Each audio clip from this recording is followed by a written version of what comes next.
નમસ્કાર દોસ્તો, ફરી એક વખત અમારી યુટ્યુબ ચેનલમાં તમારું સ્વાગત છે। વિડીયો વધુમાં વધુ શેર કરજો, દરેક લોકો સુધી પહોંચે।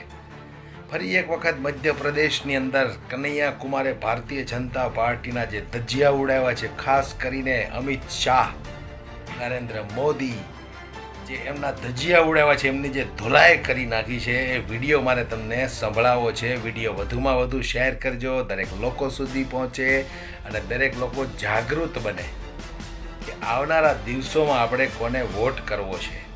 સાંભળો તમે, આ ડૉક્ટર કનૈયા કુમારે જે રીતે નરેન્દ્ર મોદીના ધજિયા ઉડાવી નાખ્યા છે, જુઓ તમે। तुमसे हम नहीं डरने वाले हैं, खुल्लम खुल्ला बोलते हैं। अगर तुमने चोरी की है तो दिन के उजाले में भी और रात के अंधेरे में भी तुमको चोर बोलेंगे। तुमको जितना जोर लगाना है जोर लगाना, चोर को चोर बोला जाएगा। अगर है हिम्मत तुम्हारे अंदर, तुमने अगर अपने ईमान का सौदा नहीं किया है तो पूछो अपने फूफा से कि देश जब आर्थिक संकट में है तो 8,500 करोड़ का हवाई जहाज खरीदने का क्या जरूरत है। कहते हैं डबल इंजन की सरकार। डबल इंजन की सरकार मतलब 4 लोगों का व्यापार। 2 बेचता है अमित शाह और मोदी, 2 खरीदता है अंबानी और अदानी। यही सच्चाई है। आपका स्कूल बेचेंगे, आपका अस्पताल बेचेंगे, आपका खदान बेचेंगे, आपकी नदियां बेचेंगे, आपका समंदर बेचेंगे, हवा पानी आकाश सब बेच देंगे।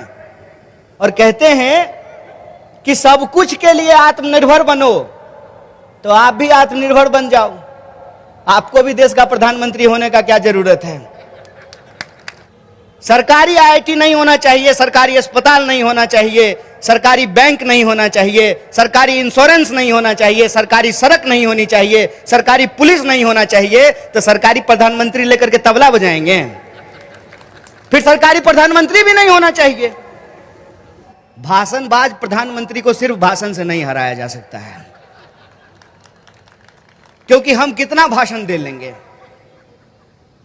मैं दिल्ली से चल करके आया हूं, हमारे साथ प्रवीण जी भी आए हैं। कितना भाषण हम दे लेंगे। जो इंसान उठते बैठते 24 घंटे भाषण ही देता हो, उसके भाषण से आप क्या मुकाबला कर लेंगे। हमारे यहां एक शायर हुए दुष्यंत कुमार, हिंदी पट्टी में लोग उनके बारे में काफी पढ़ते लिखते हैं। उन्होंने कहा कि कहां तो तय था चिरागा हरेक घर के लिए, कहां चिराग मयस्सर नहीं शहर के लिए। कहां हम चांद पर जाने के बाद मंगल पे जा रहे थे, कहां हम आईआईटी आईआईएम बनाने के बाद हम तमाम साइंटिफिक चीजों में आत्मनिर्भर हो रहे थे। कहां महंगाई की, बेरोजगारी के ऊपर लगाम लगा करके भारत विश्व शक्ति बनने की तैयारी कर रहा था। वापस से इस देश की जो बुनियाद है, उस बुनियाद को अपने दोस्तों के हाथ में के हवाले किया जा रहा है, उसको बेचा जा रहा है। नारा देश का लगाया जा रहा है और तिजोरी दोस्त का भरा जा रहा है। पब्लिक सेक्टर को वो लोग बर्बाद कर रहे हैं जिनको पब्लिक ने नेता बनाया है। इन बेईमानों की चालाकी देखिए, इन भेड़ियों की चालाकी देखिए कि मुंह में घास दबा करके, बाबा साहब के फोटो के ऊपर माला चढ़ा करके, हमारे ही बीच के होने का नाटक करके सत्ता पे बैठे हैं। और इस देश के जो शोषित पीड़ित लोग हैं, उनकी निर्भरता जिस पब्लिक सेक्टर पे है, उस एक एक पब्लिक सेक्टर को बेच रहे हैं। आप हमको सोच करके बताइए, जब एयर इंडिया भारत सरकार का नहीं है तो विमान मंत्री सिंधिया का लेकर के क्या करेंगे।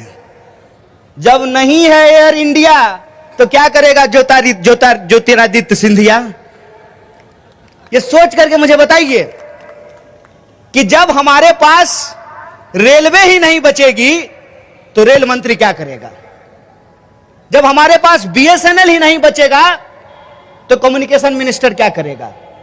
जब आप शिक्षा को बेच ही देंगे तो एजुकेशन मिनिस्टर क्या करेगा। आप जो रोज पेट्रोल पंप पे जाकर के पेट्रोल भरवाते हैं, जितना का आप पेट्रोल खरीदते हैं उससे ज्यादा का आप टैक्स देते हैं। सरकार ने पिछले कुछ सालों में 28 लाख करोड़, कितना? 28 लाख करोड़ सिर्फ तेल के टैक्स से जमा किया है।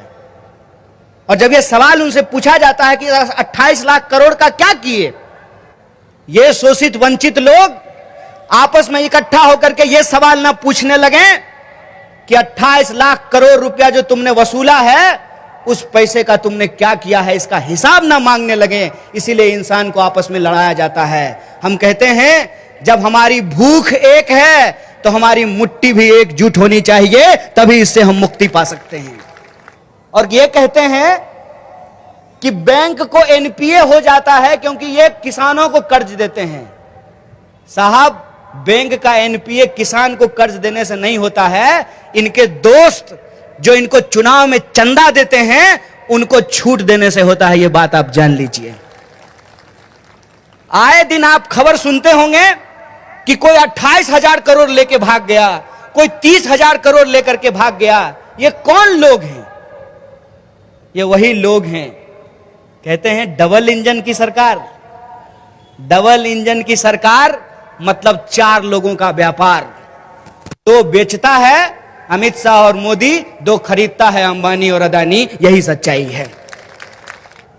अगर हमारे पास वोट नहीं होता और हमारा और आपका वोट बराबर नहीं होता तो आपकी बस्ती के बगल में कभी हेलीकॉप्टर नहीं आता। मेरा बात आप नोट करके रख लीजिए।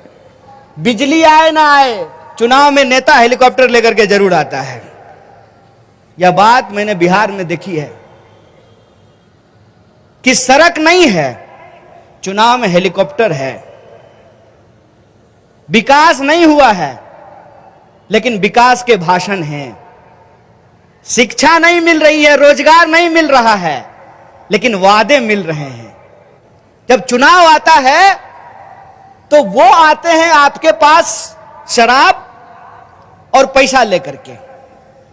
तो आप भी तो सोच लीजिए ना कि ये अभी जो शराब और पैसा लेकर के आए हैं, ये शराब और पैसा कहां से लाए हैं? જોયું ને, કરોડો રૂપિયાના વિમાનમાં ફરે છે પણ સરકારી સ્કૂલો સારી કરવા માટે પૈસા નથી, સરકારી દવાખાનાઓ સારા કરવા માટે પૈસા નથી। એટલે જાગૃત આપણે બનવાનું છે। કરોડો રૂપિયાના પ્લેનમાં ઉડનારા લોકોને આપણે દેશ ફરી વખત એક વખત સોંપવો છે કે નથી સોંપવો, એ નિર્ણય આપણે લેવાનો છે। જાગૃત બનજો, સતર્ક બનજો, અમારો એ જ દેશ છે।